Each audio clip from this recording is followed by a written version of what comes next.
Hello, this is Mesh. Welcome to this theories and final thoughts video of the Netflix series called The OA. This will contain spoilers, so if you haven't watched the season, possibly pause this and then come back later. So I have two main theories or interpretations on this series. But what I will say is the show really lets you pick your own interpretation based on your own perspective. It doesn't force you to decide what happened, as you can build or perceive it as to what suits your own philosophy and inclination. In that regards, the writer and director did a great job. So let's start with my theory 1. So theory 1 is she made it all up. The doctor that Nancy and Abel took the OA or Nina or Prairie to, she's many names, in the initial stages when they first, took custody of her. So the doctor, he diagnosed her with early stages of mental illness and psychosis. So she spent those early years after that point medicated. Then she did run off and stop taking her medication. That was when she was looking for her father. And at that point she was kidnapped. But we never find out the reality of that kidnapping, because her reality at that point was unmedicated psychosis. So the reality we see is just made up. She then returns home and starts the nightly stories with those 5 people from the community, referring to the books under her bed for ideas. So she makes the elaborate story of her capture and the elaborate story about the movements and being an angel and the near-death experiences as well. So our 5 participants find out that it's all a lie, carry on with their lives. But out of chance, when that boy comes to the school with the rifle, they all think that there might be something to this, and they're in a situation where they have nothing to lose. So they all stand up and do the movements. And it was enough of a distraction for the shooter, where the chef comes and takes him out from behind. And we see that the OA, or Prairie, was shot in the process, and possibly killed as well. So many flaws with that theory. But I guess you could probably plug a lot of those flaws and loopholes with, you could blame it on Prairie's imagination, on her medication and psychosis. There's a few points which back up that theory, which I'll just mention now. So what the doctor said to her parents, so Abel and Nancy, saying that she believes her father is alive, he's sneaking messages to her in dreams, and her dreams are premonitions, and that she also believes the Russian mafia are after her.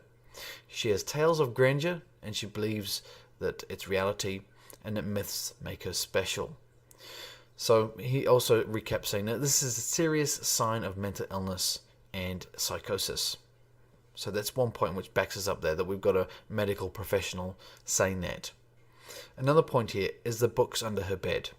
So we see Alfonso finds the books under her bed. So one book is The Oligarchs, which is a book around the Russia in the 1990s, around the society and the changes of privatization. Another book there, which is an encyclopedia of near-death experiences. Another book was a book about angels, and the last one was Homer, the Iliad. So you can really point all that to her, where she's getting her information from and her stories from. Okay, now let's move on to theory number 2. So theory number 2, she does have premonitions. The story of her father in Russia are accurate, and she had an NDE as a child when the bus falls off crashes off the bridge, and she moves to the USA, and her father is killed. So she does get medicated within the story, which brings her premonitions under control. But she still runs off to find her father when she gets a little older. So she winds up getting captured by Hap. So their story around Hap, Homer, Scott, Rachel, and Renata, that's all true.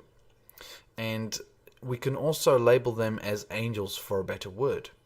So whilst they're captive, they learn the way of trying to travel to alternate dimensions by using the movements. And obviously we see, the healing power of the movements in that situation. But the real goal for them is escaping Hap. So she then gets released after completing the movements.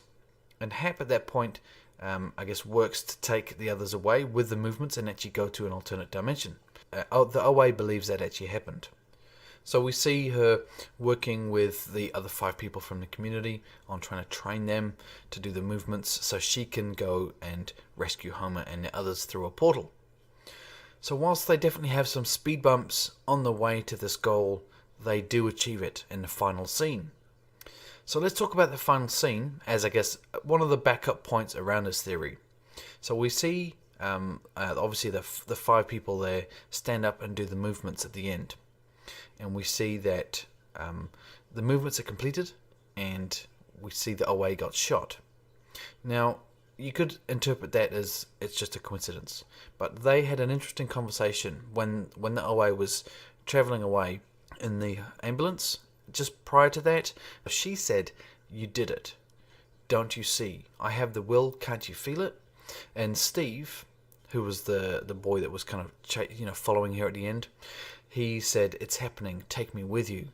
So in their interpretation, it was actually real. So he believed it was happening, and so did she.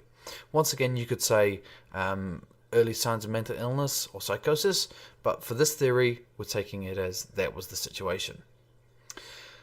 And we also see as well that whilst the screen goes to black, we hear the OA's voice kind of recap. They said it would be invisible, like jumping into an invisible current. It carries you away. And at that point, we hear the sound of a river, a powerful river, and then we cut to a scene with the OA, and she says Homer. So she reaches that other location that Homer and the others are still captured at. Probably not in this dimension, probably another one. So that's theory 2. Now, there's many loopholes and plot holes here, but let's talk about, I guess, one point here, which is the FBI agent and the books under her bed. So on one side, the FBI agent, he might, to back up this theory, I'm going to say the FBI agent may have known about Hap, and maybe they were letting that situation occur, because he had some weird conversations with the OA, or Prairie, and he said things as well which were quite strange to her. If you watch it again, he said, "I'm no more than you know," and a few of the weird lines like that he snuck in here and there. Another thing about the FBI agent as well is, what was he doing at Prairie's house, or the OA's house? And his reaction to meeting Alfonso there was very strange. You would imagine he would chastise him more, maybe even arrest him. But alternatively, it went down very strange. For me, it was a sense of guilt that he was there, that that the FBI agent was also caught in the act. So that was why he just kind of tried to be the nice guy and be supportive of Alfonso, so that Alfonso didn't question it. So yeah, that was, I guess, theories 2. So what are your guys' thoughts? Do you have any more theories? I think they're the main. That's my interpretation on the show. That there's 2 main ways that you can interpret it. There are many more intricacies within each theory, and definitely a few variations that I've thought of, but these are my main interpretations. So my final thoughts on the show. I did enjoy it. It was very thought-provoking, but I will say I was disappointed. And I was warned on a previous video I did, which was a little review of the first few episodes I watched. So I was just a bit disappointed in the direction the show went, as it moved away from the near-death experience investigation into, the angel and the movements, which definitely worked for the show, but I just didn't want them to go in that direction. That doesn't mean it takes away anything from the show. I was just hoping it went the other direction, which was more, I guess, scientific, more near-death experience stuff. But I definitely enjoyed it, and I would recommend it to watch it, as the acting and the story and the concepts were all good. But overall, it just went in the wrong direction as to what I was hoping. But I did enjoy my time with this TV show. So I hope you enjoyed this video. Let me know your thoughts. Let me know your thoughts on the theories. Have you watched the show? What are your guys' theories that you have? I know there's many intricacies which I've left out, but I just wanted to kind of recap and give you my main thoughts around my main theories here. So thumbs up if you liked the video, thumbs down if you didn't, obviously, and subscribe for future content from myself. Still want to put out some more Westworld videos, and there's some shows starting early next month, so that should be interesting to see how they go as well. So stay tuned for that, and until next time, this is Mesh, and I'll see you later.